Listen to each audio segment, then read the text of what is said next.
সুপ্রিয় দর্শক, আসসালামু আলাইকুম। দেশ ও দেশের বাইরে থেকে যে যেখান থেকে দেখতেছেন আমার চ্যানেলটা, সবাইকে জানাচ্ছি প্রীতি ও শুভেচ্ছা। আপনারা সবাই ভালো আছেন নিশ্চয়ই? আমি আলহামদুলিল্লাহ অনেক ভালো আছি। তো আজকের আপনাদেরকে আমি দেখাবো যে মেজবানি মাছ রান্না। এটা হলো যে বিয়েবাড়ির যে মাছ রান্নাটা খান সেটা। তো এখানে আমার কি কি দরকার হবে সেটা দেখেন। এখানে সাদা গোলমরিচ, আমি এখানে নিয়েছি পোস্তদানা, বাদাম এবং জিরা এবং সাদা সরিষা। এখানে কিন্তু কালো সরিষাটা নেওয়া যাবে, এটা আমি ব্লেন্ডার করে নিব। এখানে মাছটাকে ভালো করে ধুয়ে পরিষ্কার করে নিয়েছি। এখানে আপনারা যে কোনো বড় মাছ ইউজ করতে পারবেন মেজবানি রান্না করার জন্য। তো এখানে মাছটাকে একটু লেবু এবং লবণ দিয়ে বা কষলিয়ে কষলিয়ে ধুয়ে নেবেন, তাহলে আর গন্ধ আসবে না। আমি মাছটা দিয়ে দিলাম এখানে কাশ্মীরি লঙ্কার গুঁড়ো। তারপরে আমি এখানে দিয়ে দেবো এখন একটু হলুদের গুঁড়ো।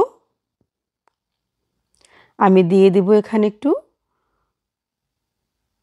লবণ,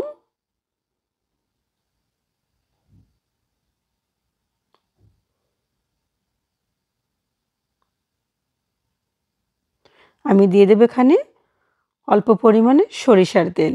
এখন আমি ভালো করে এটাকে কষলিয়ে কষলিয়ে একদম মেখে নেব। নেড়েটা আমি ভালোভাবে করব, যাতে মশলাটা মাছের ভিতরে ভালোভাবে ঢুকে। দেখেন এভাবে করে ম্যারিনেট করে নেব। এখন আমি এটা রান্নার প্রসেসে আসি। আমি ফ্রাই প্যানটা চুলায় দিয়ে দিলাম।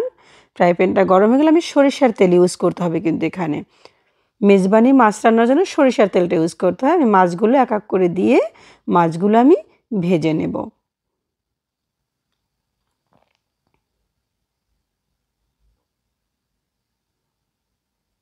আমি উল্টিয়ে দেবো এভাবে করে। এক পিঠ যখন ওভাবে হয়ে যাবে তখন আমি আর এক পিঠ উল্টিয়ে দেবো। আপনারা এভাবে করে রান্না করে খাবেন, আপনারা মেজবানে যে মাছটা খান ঠিক সেই স্বাদ পাবেন ইনশাল্লাহ।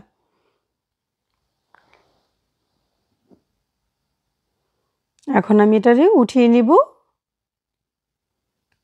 দোনো পাট যখন লাল লাল করে একটু ভাজা হয়ে যাবে তখন আমরা এটাকে উঠিয়ে নিব। আমার বাকি যে মাছগুলো আছে সেগুলো আমি ভেজে নেব।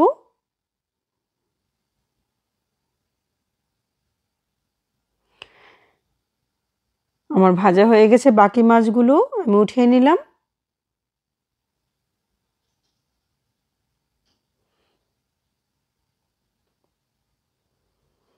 এখন আমি এখানে প্রায় 1 কাপ পরিমাণে পেঁয়াজ কুচি দিয়ে দিলাম। পেঁয়াজটা আমি একটু লাল লাল করে ভেজে নেব যতক্ষণে নরম না হয় এটা।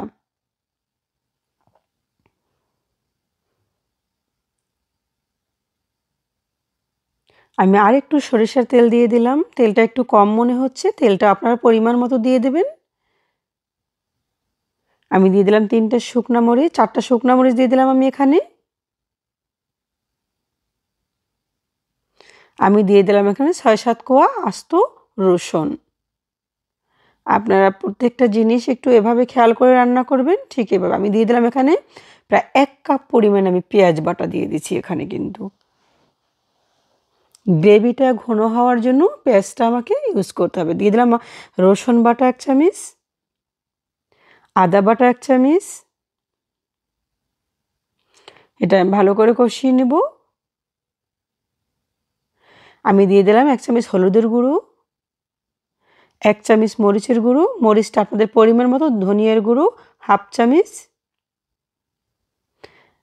আমি কিন্তু জিরের গুঁড়ো দেই নাই, কারণ ওখানে কিন্তু আমি ওই যে মশলাটা আমি ব্লেন্ডার করে করব, ওখানে কিন্তু আমার জিরা দেওয়া আছে সেজন্য।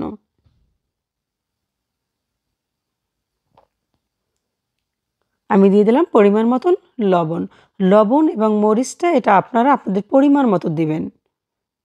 আমি দিয়ে দিলাম এখানে মৌরি, এটা হলো মিষ্টি জিরা। এটা অবশ্যই দিবেন, এটা দিলেই একটা অন্য রকমের ঘ্রাণ আসবে, একদম মেজবানি ঘ্রাণ এখানেই চলে আসবে। আমি দিয়ে দিচ্ছি এখানে বড় একটা টমেটো, সেটা সিদ্ধ করে ব্লেন্ডার করে দিয়ে দিয়েছি। এটা কিন্তু কাঁচা টমেটো দেওয়া যাবে না। টমেটোটা সিদ্ধ করে উপরের যে ছোলাটা থাকবে সেটা ফেলে ব্লেন্ডার করে দিয়ে দেবেন। আমি এখানে দিয়ে দিলাম ওই যে মশলাটা আমি করে রেখেছি, ব্লেন্ডার করেছি, বাদাম, জিরা, গোলমরিচ যা যা আমি দেখিয়েছিলাম আপনাদেরকে সেগুলো, এবং সাদা সরিষা সেটা বেটে সেখান থেকে আমি দিয়ে দিলাম। বড় বড় 2 চামচ। আমি একটু পানি দিয়ে ভালো করে কষিয়ে নেব এখানে। এটা যখন এরকমের পর্যায়ে আসবে তেলটা ছেড়ে দেবে, এই যে দেখেন মশলাটা কেমন হয়ে গেছে, এটা দিয়ে কিন্তু এখনই খাওয়া যায়। এটা এতটাই মজা হয়েছে এখনই, এবং এটা প্রায় হয়ে গেছে এই যে মশলাটা। অবশ্যই ভালো করে মশলা কষাতে হবে কিন্তু, ঠিক আছে? যখন তেলটা একদম ছেড়ে দেবে তখন আমি সেই পর্যায়ে গরম পানি ইউজ করে দেব। এখন আমি ওটা ভালো করে বলক আসার পরে আমি মাছগুলো দিয়ে দিব। পানির পরিমাণটা আপনারা বুঝতে পারবেন আমি মাছগুলো দেওয়ার পরে, যে কতটুকু পানি ওখানে আমি দিয়েছি।